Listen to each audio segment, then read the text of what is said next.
Doctors said I might not make it, but my son chose his wife's birthday over me. Until he found out. My only son told the doctor that if I died, I died. He said it with a laugh, over the phone from his wife's birthday party, while I lay in a hospital bed just a few miles away, fighting for every breath. This is the story of how I found out the truth, and how I made him pay for it. Before we continue, please subscribe to the channel and let us know where you are listening in the comments. My eyelids fluttered, feeling heavy as lead shutters. For a moment, there was only darkness, a thick, velvety black. Then, a pulsing green light blinked into existence somewhere to my left, painting strange, fleeting shapes on a stark white ceiling. The only sound was the steady, rhythmic beep of a machine, a lonely metronome in an unnervingly quiet room, a sharp, sterile scent. The kind that screams hospital filled my nostrils. I tried to move my hand and felt a dull ache, the pull of a plastic tube taped to my skin. I was trapped. The door creaked open, a sound that seemed impossibly loud in the silence. Two figures in scrubs slipped inside, their rubber-soled shoes whispering against the linoleum floor. I let my eyes fall shut again, my breathing deliberately slow and even. I don't know why I did it. It was a primal instinct, a sudden, urgent need to be invisible. One of them moved closer, her presence a faint warmth beside the bed. I heard the rustle of a chart's pages turning. "Her vitals are finally stabilizing," one voice whispered, laced with relief. "Thank God," the second voice replied, heavy with exhaustion. "For a few hours there, I didn't think she would make it." A pause. I imagined them looking down at me, this frail woman tangled in wires and tubes. "I still can't get over it, though," the first voice said, lower this time, almost conspiratorial. "The son?" the second voice guessed immediately. "Her only child, not even here." Dr. Carter called him personally when she was at her worst, the second nurse continued, her voice hardening. "You know what he said?" "What?" "He couldn't make it. He was busy." At his wife's birthday party. The words hung in the air, so absurd, so monstrous, that my mind refused to accept them. Adrian. My Adrian? At a party? While I was... "You're kidding me," the first nurse breathed, horrified. "A birthday party?" "It gets worse," the second nurse said, her voice dropping to a bitter whisper. "Dr. Carter told me he actually laughed. He said something like, 'Well, she's old. It was bound to happen sooner or later.'" A coldness unlike any illness spread from my chest, seeping into my limbs, chilling me to the bone. The machine beside me picked up its tempo, its beeps accelerating with my frantic heart. I fought to keep my expression placid, to keep my breathing steady. It couldn't be true. It was a nightmare, a cruel trick of the morphine dulling my senses and twisting reality. My son, my sweet boy whom I had raised, loved, and sacrificed everything for, could not have said those words. He could not be that person. But as the nurses finished their checks and slipped back out of the room, leaving me once again in the pulsing green glow, their words remained. They echoed in the silence, refusing to be dismissed as a dream. They felt too real, too sharp, too cold. A tiny poisonous seed of doubt had been planted in the most vulnerable part of my soul, and I had a terrifying feeling that it had already begun to grow. The next morning, sunlight streamed through the wide hospital window, painting a deceptively cheerful yellow square on the sterile white floor. But the light couldn't penetrate the cold dread that had settled in my heart. The nurse's whispered words from the night before played on a loop in my mind. "Busy at his wife's birthday party." He actually laughed. I was picking at a piece of dry toast when the door swung open. In walked Adrian and Sophia, their faces masks of deep concern. Sophia rushed to my side, her manicured hands fluttering near my shoulder but not quite touching it. "Oh, Mother Ellison, you're awake. You gave us the most terrible scare," she said, her voice a pitch too high. Adrian followed, placing a small, sad-looking basket of carnations on the bedside table. "Mom, how are you feeling? We were worried sick all night." I looked at my son. His eyes, the same deep brown as his father's, wouldn't quite meet mine. He looked tired, but it was the slick, frayed look of someone who'd been up late celebrating, not worrying. The lie was so blatant, so poorly delivered, it was almost insulting. "I'm tired," I managed, my voice raspy. "The doctors say I was lucky." "Lucky is an understatement," Adrian said, finally looking at me. He squeezed my hand, his palm clammy. "We were imagining the worst. I don't know what I'd do without you, Mom." Sophia nodded enthusiastically, her perfectly styled blonde hair bouncing. Adrian was just beside himself. He barely touched his dinner last night. We just sat there, waiting by the phone. I stared at them, this perfect, caring couple. It was a flawless performance. The loving son, the devoted daughter-in-law. Every line was delivered with practiced sincerity. Yet, something was off. The way Sophia smiled didn't reach her eyes. The way Adrian kept glancing at his watch. I felt like I was watching a play, and I was the only one in the audience who hadn't been given a script. Just then, a young man in a courier's uniform knocked briskly on the open door.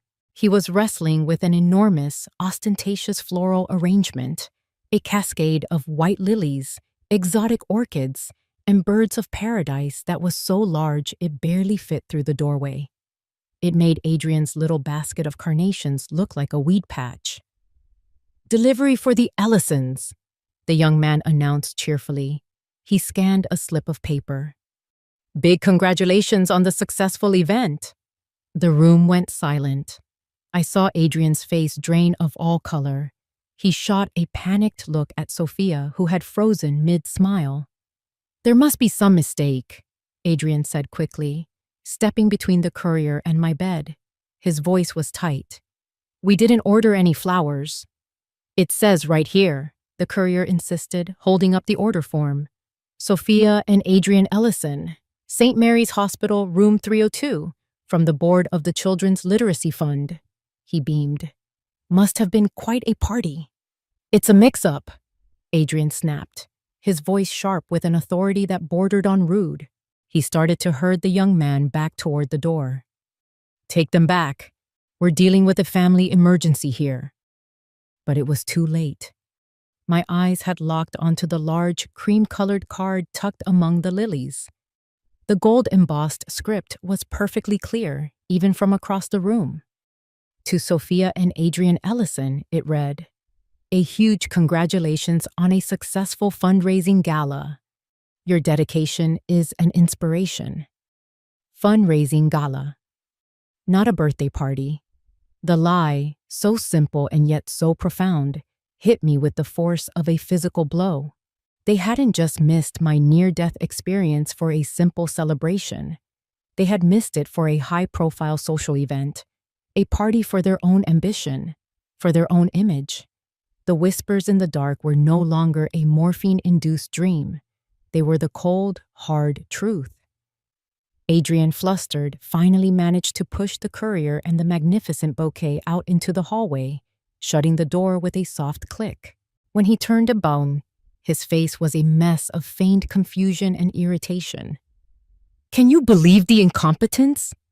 he scoffed, trying to laugh it off. "Sending someone else's flowers here, of all the times." But I wasn't listening. I was looking at the small, pathetic basket of carnations on my nightstand. It was a prop, a cheap, flimsy prop in the elaborate play of their lives.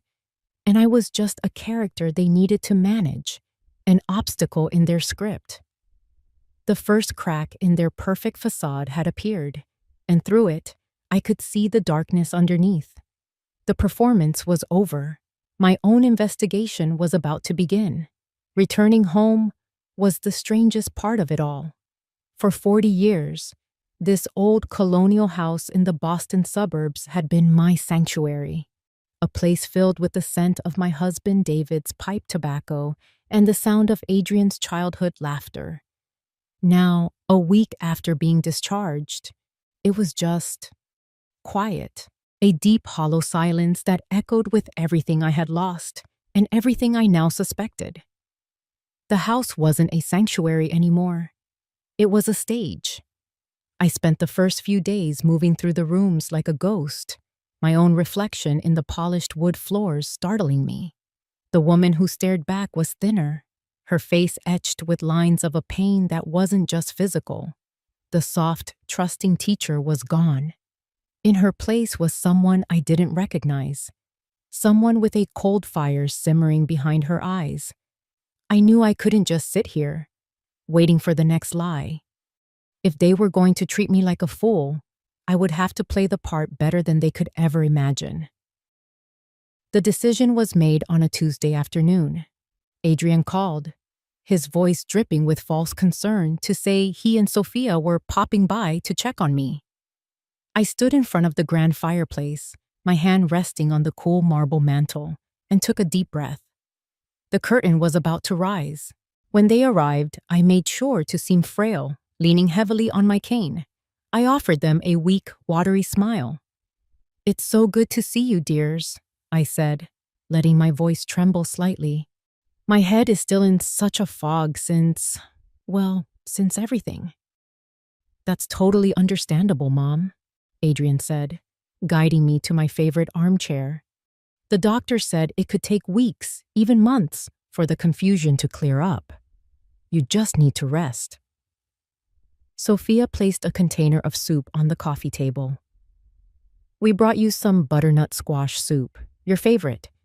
We just want to make sure you're eating." They were so perfect, so caring. It made my stomach turn. I let them fuss over me for a few minutes before I began.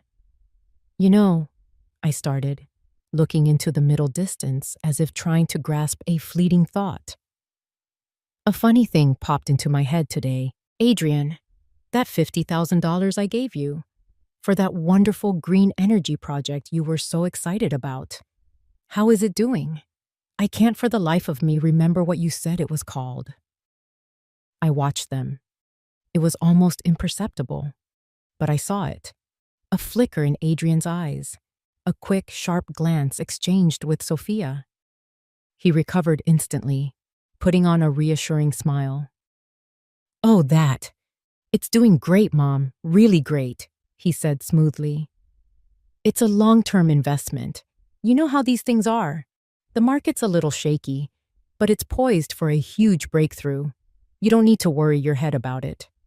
"Oh, good," I said, nodding slowly. "My memory is just playing tricks on me." I paused, letting the silence stretch. And there was something else. Something about the bank. Did I sign some papers for you recently? I have this nagging feeling you brought something over, but it's all a blur. This time, the hesitation was more obvious. Adrian's smile tightened at the edges. "Papers? Oh, that was nothing important, Mom. Just some routine updates for your accounts. Standard procedure. I took care of everything," he said, waving a dismissive hand. "Just making sure your insurance policies were all up to date," Sophia chimed in, a little too quickly. "With the health scare and all, we wanted to be sure you were covered." And there it was, a tiny crack. "Account updates," he'd said. "Insurance policies," she'd said. Two different answers for the same phantom piece of paper. They hadn't rehearsed this part. They were improvising, and they weren't on the same page. I didn't let my expression change. I just nodded, looking confused and relieved. "Oh, of course. Insurance. That makes sense. Thank you for looking out for your silly old mother. They stayed for another 20 minutes, filling the silence with cheerful, empty chatter. When they left, they believed they had successfully navigated the ramblings of a post-stroke patient. They thought they were in control. I listened to their car pull out of the driveway. I stood up, my back straight, the cane forgotten by the side of the chair. The pain in my heart was still there, a dull, constant ache. But it was now mixed with something else, a cold, clear sense of purpose. For years, I had analyzed characters in books, dissecting their motives and predicting their actions. Now, my son and his wife were my subjects. The performance had begun, and I knew, with a certainty that chilled me to my core, that I would not be the one to forget my lines. 2 days later, I found myself sitting in the deep leather chair opposite Robert Hensley's mahogany desk. Robert had been my husband's lawyer and closest friend for over 30 years. His office was a time capsule of quiet dignity, filled with the smell of old books and lemon polish, a stark contrast to the cheap, modern lies I'd been living with. Robert, a man with a kind face and eyes that had seen everything, leaned forward. "Margaret, you said on the phone it was about David's will. Is everything all right?" I took a shaky breath. This was the first time I was voicing my suspicions out loud, and I felt a tremor of fear. What if he thought I was just a paranoid old woman, confused after a major health crisis? "Robert," I began, my voice low, "I need to tell you something in the strictest confidence. I haven't been entirely, well, my memory has been hazy, but I'm beginning to suspect that Adrian and Sophia are taking advantage of my condition." I laid it all out for him. The conflicting stories about the papers I'd supposedly signed, the vague answers about the $50,000 investment, the unsettling feeling that I was being managed, handled. I told him about my act, my feigned confusion. Throughout my story, Robert didn't look surprised. He just listened, his expression growing more and more grim. When I finished, he was silent for a long moment, steepling his fingers under his chin. "Margaret," he said finally, his voice full of a sad gravity. "David saw this coming. He hoped he was wrong, but he was never one to leave things to chance." "What are you talking about?" I asked, my heart beginning to pound. "David loved Adrian more than anything," Robert said gently. "But he wasn't blind. He saw the boy's ambition, his weakness for the easy way out. He worried that Adrian's lifestyle and Sophia's influence would one day put you in a difficult position." Robert stood and walked over to a massive, old-fashioned safe tucked behind a framed map of historic Boston. He turned the heavy dial with a series of practiced clicks and pulled the thick steel door open. From inside, he withdrew a single, thick manila envelope, yellowed with age. My name was written on the front in David's familiar, elegant script. "David set things up differently than you know," Robert explained, placing the envelope on the desk in front of me. "He didn't leave his assets directly to you. He put everything, this house, the savings, the entire estate, into an irrevocable trust, the Ellison Trust." I stared at him, uncomprehending. "A trust? Why?" "To protect you," he said simply. "You are the sole trustee, the manager of the funds for your lifetime.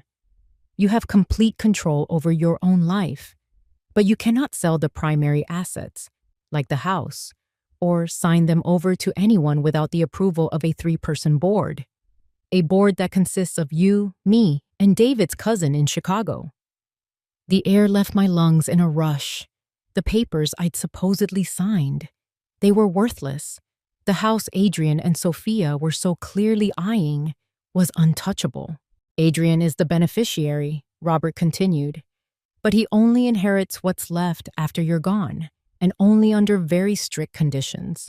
David made sure of that. He essentially locked up the family fortune to keep it safe from the very person he wanted to give it to. He tapped the envelope. He also left you this. He told me to give it to you if you ever came to me with these exact concerns. With trembling fingers, I broke the seal. Inside was a single sheet of stationery, and the moment I saw the handwriting, tears welled in my eyes. It was from David. My dearest Margaret, the letter began. If you are reading this, it means my worst fears have come to pass, and I am not there to protect you. I am so sorry. Forgive me for this secret, but I could not bear to burden you with my worries while I was alive. I saw the path Adrian was on, the hunger in his eyes that he tried so hard to hide. It's not that he is evil, my love, but he is weak, and he is married to a woman who preys on that weakness. The Ellison Trust is your shield. He cannot touch you.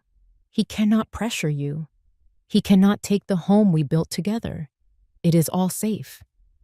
This was the only way I knew to keep you secure. Now, you must be strong. The woman who stood by me through everything, who raised our son, who faced the world with such grace, she is still in there. Trust your instincts. They have never failed you. Be the fierce, intelligent woman I always knew you were. I love you. Always. Yours, David. I folded the letter, the paper crinkling in my hands. The tears that fell were not just of grief, but of a profound, soul-shaking relief. I wasn't going mad. I wasn't alone. My husband, from beyond the grave, had just handed me a sword and a shield. The game had changed, and I finally knew the rules. Before we continue, please subscribe to the channel and let us know where you are listening in the comments. My follow-up appointment with Dr. Evelyn Carter felt different. The first time I was in her office, I was a patient, fragile and disoriented. This time, I walked in under my own power, David's letter and Robert's words echoing in my mind like a battle hymn. I was no longer just a patient. I was a woman with a purpose. Dr. Carter was sharp and efficient, her questions precise as she checked my blood pressure and listened to my heart. She had a no-nonsense air about her that I'd found intimidating before, but now found reassuring. "Well, Margaret, your recovery is remarkable," she said, making a note in my file. "Physically, you're bouncing back faster than I expected." She put her pen down and looked at me, her gaze steady and analytical. "But that's not the only change, is it? There's something different in your eyes. The fog has lifted." I met her gaze without flinching. "You could say that, doctor." She leaned back in her chair, studying me for a long moment. The professional mask seemed to slip, revealing something more personal, more intense. "I had a feeling," she said quietly. "When I saw your son and his wife in the hallway that night, it reminded me of something, of someone." She stood up and walked to the door, turning the lock with a soft but decisive click. The sound seemed to seal us off from the rest of the world. When she turned back, her expression was one of grim resolution. "Margaret, I'm going to go out on a limb here because I think you're strong enough to hear the truth. And frankly, I think you deserve to know you're not crazy." She paused. "My name is Evelyn Carter. My maiden name was Evelyn Hayes." The name meant nothing to me. I just stared, waiting. 5 years ago, my younger sister, Clara, lost her entire life savings, over $200,000. She invested it all in a can't-miss real estate development project. The man who sold her on the idea was charming, handsome, and utterly convincing. He was a junior associate at the firm handling the deal. He assured her it was a sure thing. A cold knot formed in my stomach. I already knew where this was going. The project was a sham, of course, Dr. Carter continued, her voice tight with old anger. A shell company designed to collect funds and then disappear. My sister was ruined. She had to sell her home. It broke her spirit completely. The junior associate who roped her in claimed he was just as much a victim as the investors. He was never charged, but we knew. We always knew he got a cut. She let the silence hang in the air before delivering the final blow. That man's name was Adrian Ellison. The world tilted on its axis. It all clicked into place. Her pointed questions that night, the strange intensity in her eyes. She wasn't just a random doctor on call. Fate, it seemed, had a flair for the dramatic. So when the ER nurse told me Margaret Ellison was admitted in critical condition and her son was being difficult, Dr. Carter said, her voice laced with ice. I knew I had to make the call myself. It wasn't just about getting consent for treatment. It was a test. I wanted to hear for myself what kind of man he'd become. She walked to her desk and opened a drawer, pulling out a small black USB flash drive. She held it between her thumb and forefinger. He failed the test, Margaret. Spectacularly. She placed the flash drive in my palm. It felt cold and heavy, impossibly so for such a small object. Hospitals like ours have a protocol, she explained.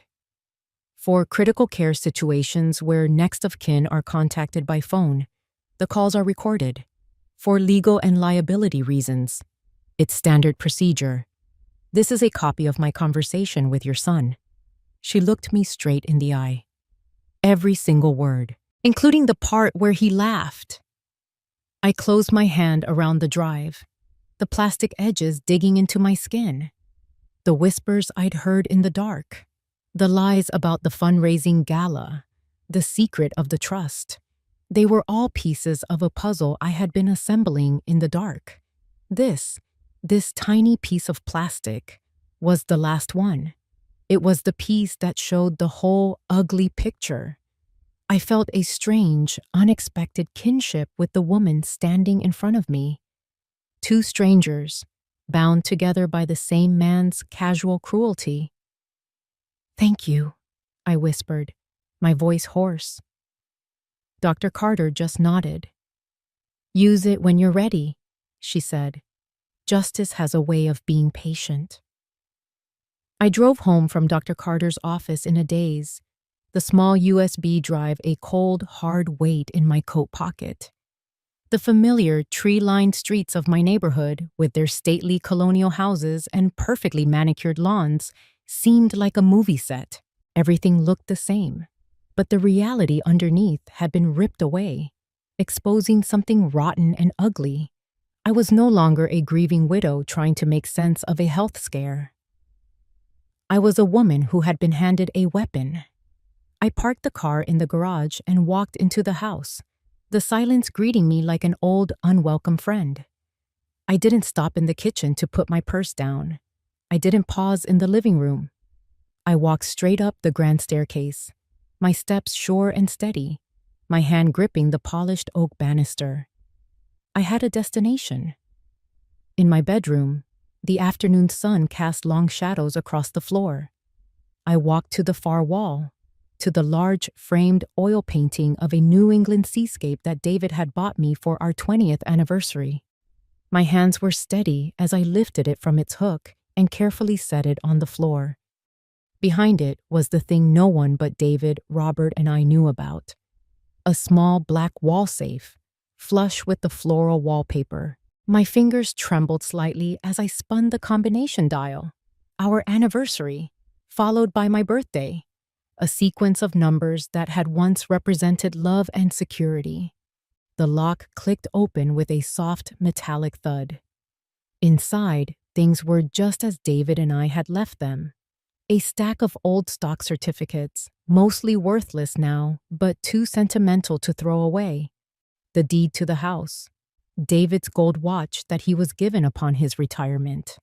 a small velvet pouch containing my mother's diamond earrings, and tucked in the back, a small leather-bound box. My heart hammered against my ribs. I knew what was supposed to be in that box. I reached in and pulled it out. The leather was soft and worn under my fingertips. For a moment, I just held it, a wave of memories washing over me. My grandmother wearing the necklace at her own wedding, her face beaming, my mother fastening it around my neck on my wedding day, her hands gentle as she whispered, "Now it's yours to protect." It was a single strand of perfectly matched Akoya pearls with a delicate antique diamond clasp. It wasn't the most valuable piece of jewelry we owned in terms of money, but in terms of sentiment, it was priceless. It was our family's history, a tangible link to the strong women I came from. I took a deep breath and opened the box. It was empty. The red velvet lining stared up at me, a gaping, silent accusation. I stared, my mind refusing to process what my eyes were seeing. I ran my fingers over the indentation where the pearls should have been resting. It couldn't be. I checked the other items. The watch was there. The earrings were there. Only the necklace was gone. And in that instant, I knew. It was a flash of absolute, sickening certainty. I knew who had taken it. I knew when they had taken it. Sometime during the days I lay unconscious in a hospital bed. And I knew, with a clarity that made my blood run cold, where it was now. I pictured Sophia at her fundraising gala, smiling for the cameras, my grandmother's pearls gleaming against her skin. A stolen legacy worn as a trophy. This was no longer about money. The $50,000, the attempts to get me to sign papers, that was a betrayal of trust. This was a desecration. This was a theft of memory, of love, of identity. It was the ultimate act of contempt, a final, brutal confirmation that to my son and his wife, I was not a person. I was a vault to be emptied. That was it, the last straw. I closed the empty box and placed it back in the safe. I shut the heavy steel door, spun the dial, and hung the painting back in its place, making sure it was perfectly straight. Then I walked over to the large, gilded mirror above my dresser and looked at myself. The woman who looked back was not the same one who had left the house that morning. The fear was gone. The confusion was gone. The heartbreaking sadness was gone. All of it had been burned away, leaving behind something hard and cold and unbreakable. The soft, gentle literature teacher was dead. In her place stood a warrior. A cold fury, pure and precise, settled over me. They had mistaken my kindness for weakness. They had mistaken my grief for senility. They were about to find out how wrong they were. For the next week, I moved with a chilling sense of clarity. The grief for the son I thought I had was replaced by the cold, hard mechanics of setting a trap. Every morning, I would wake up and feel the empty space in the safe like a physical wound, and it would fuel me for the day ahead. I was no longer playing the part of a confused old woman. I was directing the final act of a tragedy, and my son was the star. The time came on a Thursday afternoon. I picked up the phone, my hand steady, and dialed Adrian's number. I took a moment to compose myself, summoning the frail, trembling voice I had perfected. He answered on the second ring. "Mom, is everything okay?" "Oh, Adrian, dear," I began, letting a manufactured sigh tremble through the line. "I'm all right. Just tired. This whole ordeal has really taken it out of me. It's made me think." "Think about what, Mom?" he asked, a note of cautious interest in his voice. "About the future. About this big, empty house," I said, my voice cracking slightly. "I'm not getting any younger, and after what happened, well, I think it's time I started to simplify things. I want to make sure you and Sophia are taken care of." This was the bait, shiny and irresistible. There was a beat of silence on the other end of the line, and I could almost hear the gears turning in his head. Mom, you don't have to worry about that. We just want you to be healthy. The words were right, but the tone was wrong. It was the flat, unconvincing tone of a man trying to hide a winning lottery ticket. No, I insist, I said, adding a touch of weak finality to my voice. I'd like you and Sophia to come for dinner on Saturday. A proper family dinner. We can talk everything over then. I'd like to start the process of handing some assets over, starting with the house. The silence that followed was electric. I knew I had him. He was hooked. Of course, Mom, he finally said, his voice thick with poorly suppressed excitement. Of course. We'll be there. Whatever you want. What time? 7 o'clock, I said. And Adrian, I've taken the liberty of inviting Robert Hensley as well, just to have a witness, to make sure everything we discuss is proper and legal. If he felt any alarm at the mention of a lawyer, his greed quickly overrode it. To him, Robert's presence would only serve to legitimize the handover. It was the seal of approval on his victory. That's a great idea, Mom. Very smart. We'll see you Saturday. He was practically purring. The days leading up to the dinner were surreal. I went about the preparations with a calm that felt almost alien. I planned the menu. A roast chicken, David's favorite. A dish I had made for countless happy family occasions. The irony was a bitter taste in my mouth. As I polished the silver and set the dining room table with our best china, each fork and knife I laid down felt like positioning a chess piece for the final checkmate. The house, which had felt so empty and haunted, was now charged with a tense, expectant energy. It was the quiet of the battlefield before the first shot is fired. On Saturday evening, I stood by the window and watched them pull into the driveway. They got out of their sleek black Mercedes, Sophia in a stylish dress and Adrian in a crisp blazer. They looked like they were arriving to sign a lucrative business deal, not to visit a convalescing parent. When I opened the door, they were all smiles, bearing a ridiculously expensive bottle of French wine. Mother Ellison, you look wonderful, Sophia chirped, air kissing the space beside my cheek. Mom, the house smells incredible, Adrian said, handing me the wine. It feels like old times. You have no idea, I thought.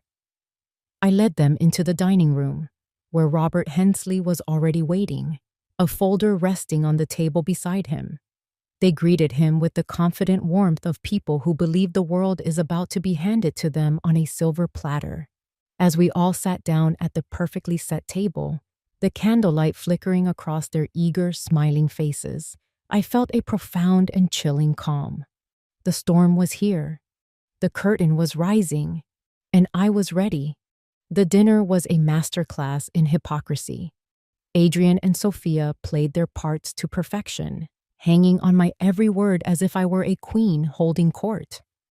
They couldn't do enough for me, refilling my water glass before it was empty, insisting I take the choicest pieces of chicken, laughing a little too loudly at my mildest pleasantries. It was a suffocating performance of affection. Honestly, Mom, you really shouldn't have gone to all this trouble, Adrian said for the third time, dabbing his mouth with a linen napkin. We could have just ordered something in. Nonsense, I said with a weak wave of my hand.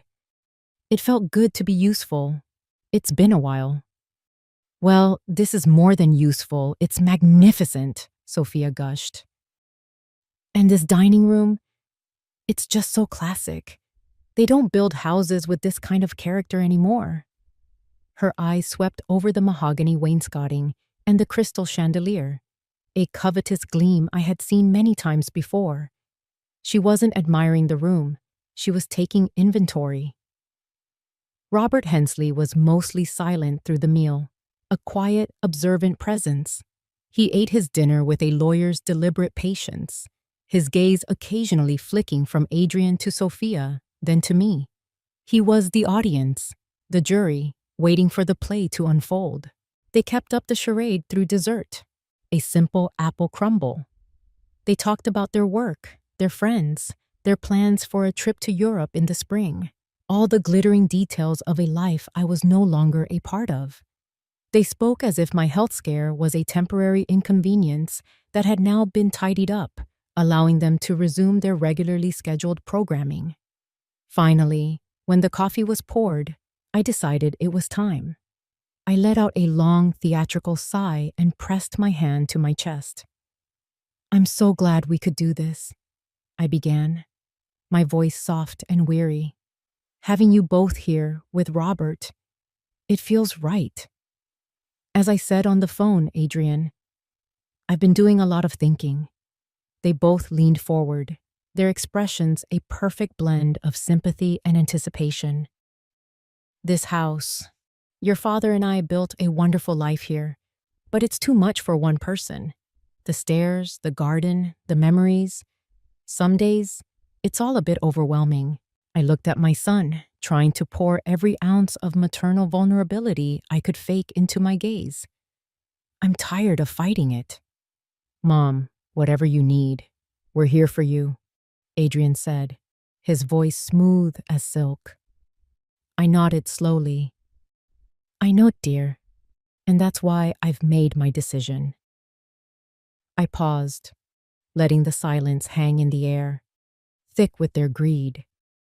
I looked from Adrian to Sophia, then over to Robert, who watched me with an unreadable expression. "I've decided," I said, my voice barely above a whisper, "that it's time. I'm going to transfer ownership of the house to you, Adrian." The effect was instantaneous. A slow, triumphant smile spread across Adrian's face, a look of pure, unadulterated victory. He tried to fight it, to maintain his mask of sober concern, but he failed. It was the look of a gambler who had just drawn a royal flush. He shot a quick, electric glance at Sophia, whose own carefully composed face was alight with triumph.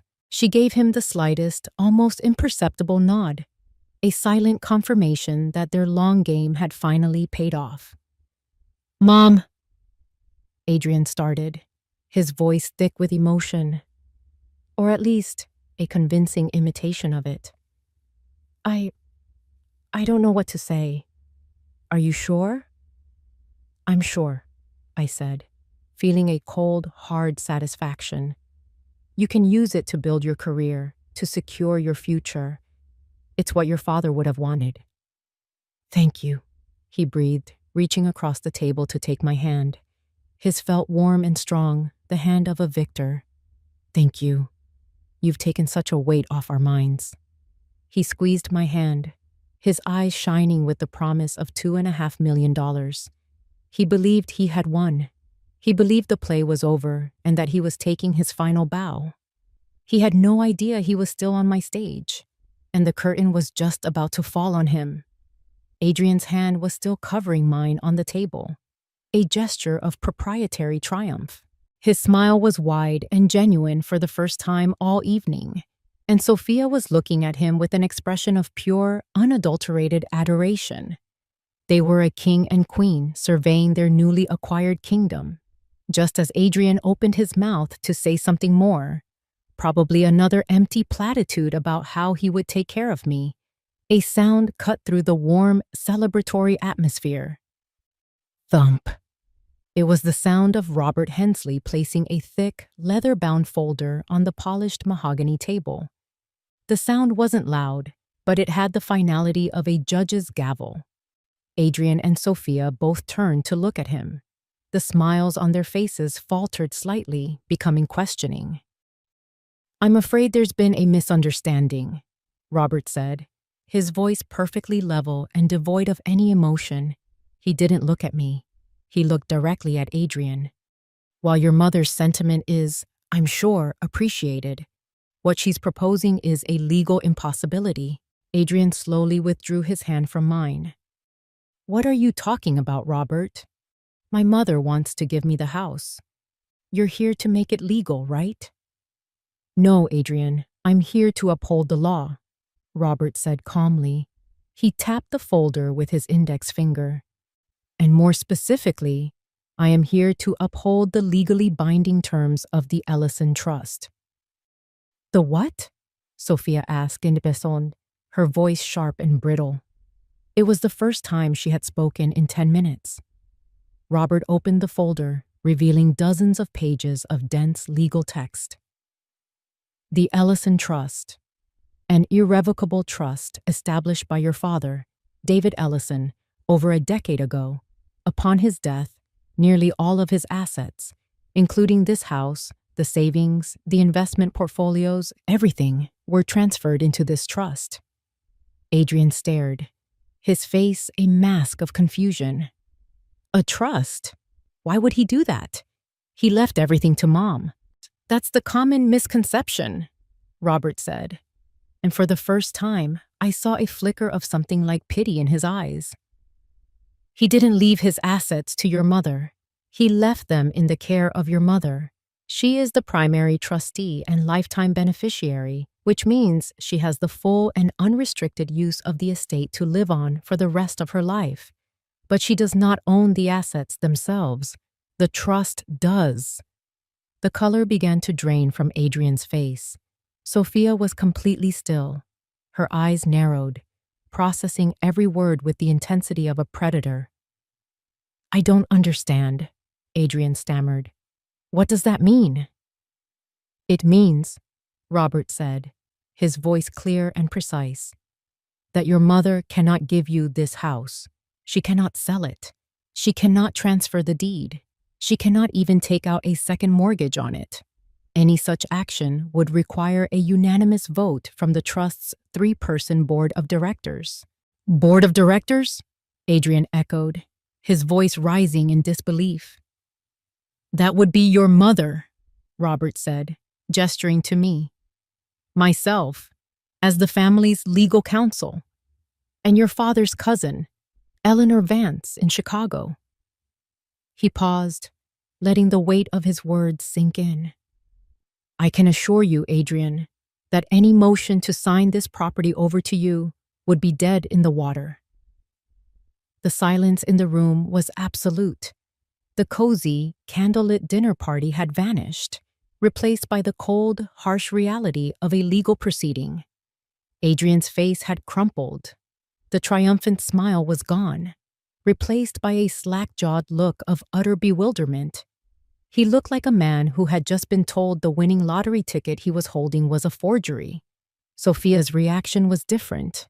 There was no confusion on her face. There was only a dawning, icy rage. She stared at Adrian, and in her eyes, I saw the exact moment her adoration curdled into contempt. She had backed the wrong horse. Adrian finally found his voice, a strangled, desperate sound. This is a joke. This has to be some kind of sick joke, he said, shaking his head, looking from Robert's impassive face to my own. Right, Mom? Tell him. Tell him it's a joke. The play was over. The house of cards had collapsed, and he was standing in the ruins, finally understanding he had never held a single one. Adrian's desperate plea hung in the dead air of the dining room. Tell him it's a joke, Mom. His voice was thin, pleading. He was looking for an escape hatch, a way to rewind the last 5 minutes. He was looking to me, the woman he had so thoroughly underestimated, to save him. I ignored him completely. I let his question dissolve into the oppressive silence and slowly turned my head, my gaze settling on Sophia. She was sitting ramrod straight, her face a pale, tight mask of fury. She was already calculating, her mind racing to find an angle, a way to spin this disaster. You know, Sophia, I said, my voice calm and conversational, as if we were discussing the weather. I've been meaning to tell you all evening. That's a truly beautiful necklace you're wearing. She was startled, thrown off balance by the abrupt change of subject. Her hand instinctively flew to her throat, her fingers brushing against the cool pearls. "Oh, thank you, Mother Ellison. Adrian gave it to me." "Did he?" I said, a faint, cold smile touching my lips. He always did have his father's eye for quality. It was my grandmother's, you know. She wore it on her wedding day in 1932. Sophia's hand froze on the necklace. The blood drained from her face, leaving 2 bright spots of rouge on her cheeks. I don't know what you're talking about." "This is new. From a boutique downtown." "Is it?" I continued, my voice still gentle, still serene. "Then you won't mind letting me see the clasp." My grandmother's had the most peculiar detail. Her initials, EM, for Eleanor May, were engraved on the back in a tiny scrolling script, so small you'd miss it if you weren't looking for it. The jig was up. Sophia didn't have to look. She knew. The panic in her eyes was a confession. She looked at Adrian, and for the first time, I saw raw, undiluted fear on her face. She hadn't just been caught in a lie. She had been caught wearing stolen goods. She was an accomplice. Adrian looked as if he'd been turned to stone. His mouth was slightly open, his face a pasty, grayish color under the warm candlelight. But I wasn't finished. This was merely the opening act of their public ruin. I reached into the pocket of my cardigan and pulled out the small black USB drive Dr. Carter had given me. I also produced a small, sleek digital audio player. I placed them both on the table with deliberate care.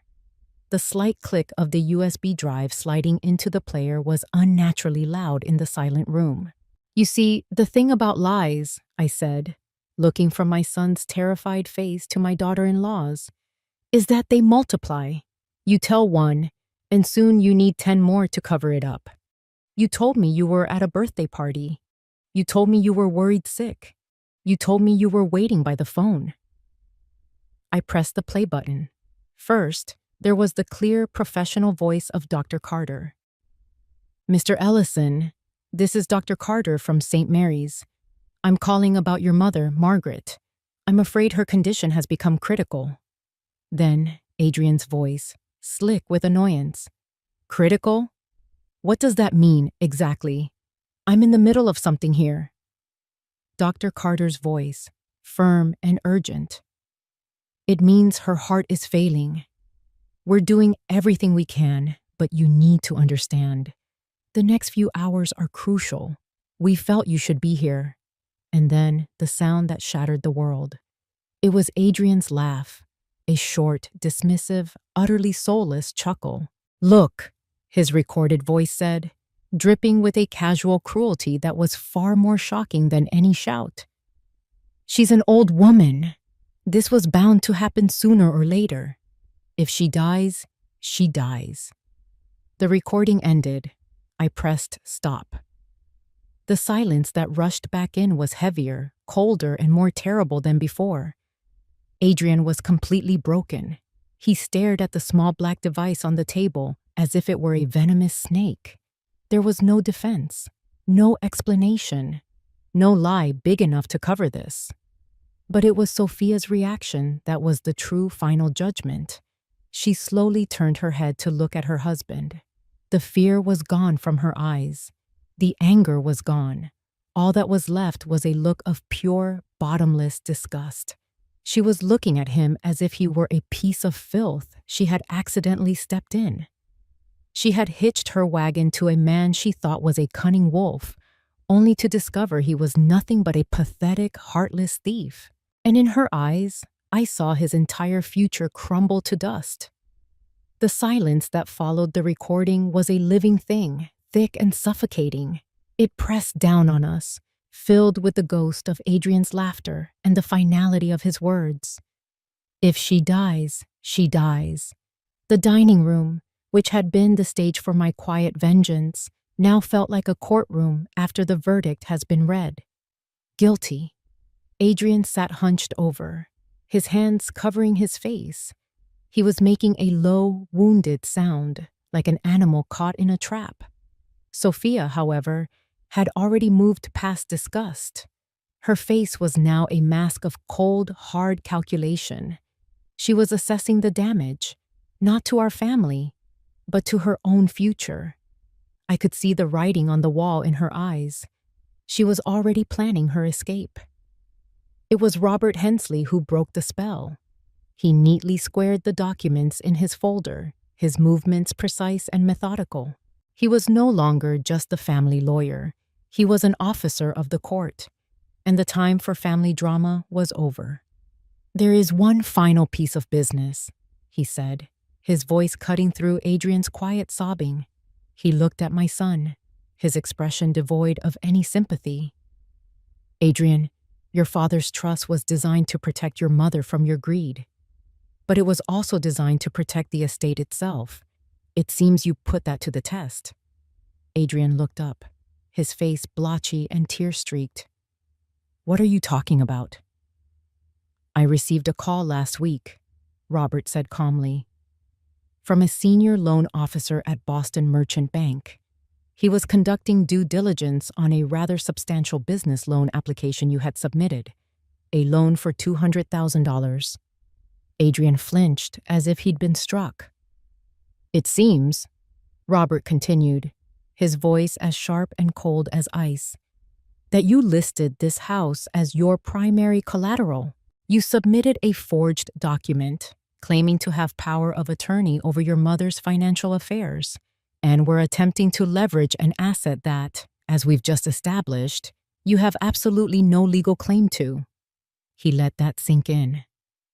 The bank, of course, ran a title search, which led them to the Ellison Trust, which in turn led them to me. I informed them of the true legal standing of this property. He paused, his gaze unwavering. "Attempting to secure funds by knowingly misrepresenting the ownership of an asset is a textbook definition of bank fraud, Adrian. It's a federal offense."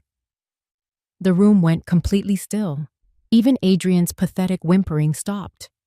The words hung in the air, heavier and more menacing than anything that had been said all night. Fraud, federal offense. "You're not just out of the running for an inheritance, son," Robert said, the word son dripping with a weary disappointment. "You're facing the very real possibility of prison time. They don't take these things lightly." That was it. That was the other shoe dropping. For Sophia, it was the final signal. This was no longer about a lost inheritance. This was about public disgrace, legal fees, and the stinking, unglamorous reality of being tied to a common criminal. Her carefully constructed life was about to be torched, and she had no intention of going down in flames with her husband. With a swift, decisive movement, she stood up. Her chair scraped harshly against the hardwood floor. She didn't look at Adrian. She didn't look at me. Her movements were fluid and reptilian. She reached up, her fingers working deftly at the antique clasp of my grandmother's necklace. She unfastened it, and for a moment, held the strand of pearls in her hand. Then, with a look of utter contempt, she tossed it onto the center of the table. The pearls landed with a soft, clattering sound next to the digital audio player, a final damning piece of evidence. And then, without a single word, she turned and walked out of the room. We listened to her high heels clicking across the marble floor of the foyer, the sound of the heavy front door opening, and then the decisive final slam as it shut behind her. She had cut her losses. She had thrown him under the bus without a moment's hesitation. Adrian watched her go, his face a mask of utter devastation. In the space of one evening, he had lost everything. The money he had schemed for, the wife he had conspired with, the reputation he had curated, and now his freedom. He was left with nothing but the consequences of his own character. He finally lowered his head onto the table, and the sound of his broken sobs filled the room.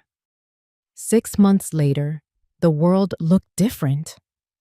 I was standing on the balcony of a bright, airy apartment overlooking the Atlantic. The salty air whipped strands of my hair across my face, and the cry of gulls replaced the oppressive silence of the old house.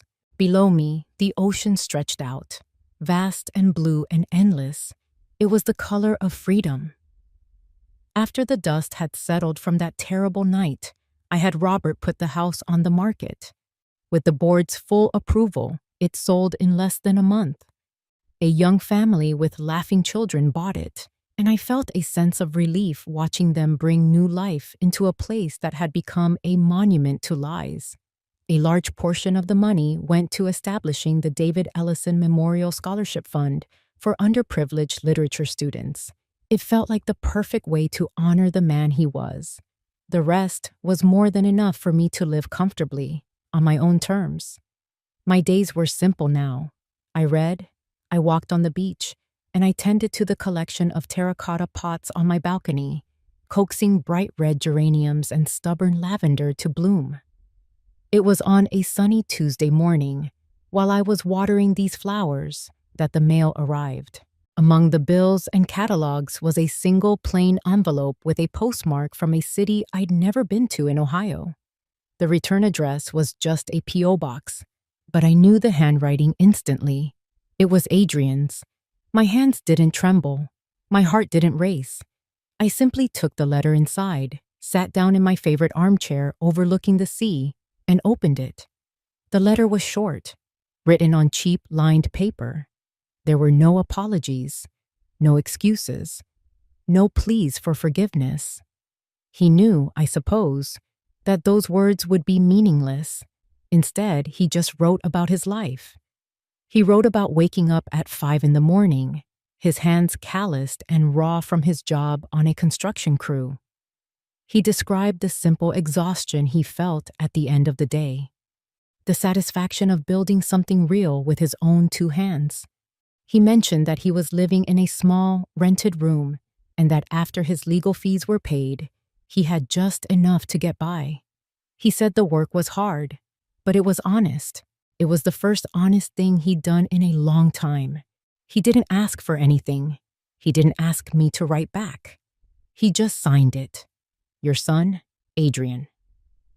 I read the letter twice, then folded it and placed it on the table beside me. I felt a distant, quiet sadness for the boy he could have been, for the man he was now forced to become. But I didn't feel anger anymore. The rage had burned itself out, leaving behind a clean, quiet peace. He was a stranger to me now, living a life a world away, and perhaps that was for the best. Later that week, Robert Hensley called. He told me that Adrian had taken a plea bargain. With the bank pressing charges, he'd been lucky to avoid a long sentence. He was given 2 years of probation and a hefty fine, which he was paying off weekly from his construction wages. Sophia had filed for divorce the week after our dinner, and it had been finalized quickly and quietly. She had vanished from our lives as completely as if she had never existed. Then Robert told me one last thing. There was a final provision in David's trust, Margaret. A failsafe. He explained that David had stipulated that if Adrian ever lost his inheritance rights, a small portion was to be set aside. After 5 full years of holding down a legitimate job and staying on the right side of the law, Robert said, the board is authorized to grant him a small one-time stipend, not enough to make him rich, just enough to start over, a clean slate. I listened, and a slow smile spread across my face. It was so perfectly David. Not a pardon, but a chance. A long, hard road to a single opportunity for redemption, to be earned, not given. I thanked Robert and hung up. I looked out at the ocean, at the endless horizon. Adrian had his path, a difficult one of his own making, and I had mine.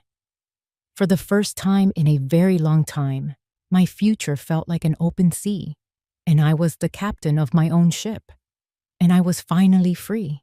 If you enjoyed this story, please like the video, subscribe to the channel, and comment 1 below. If not, feel free to comment 0 so we know and can improve future videos. To hear the next story, click the box on the left. Thank you for watching.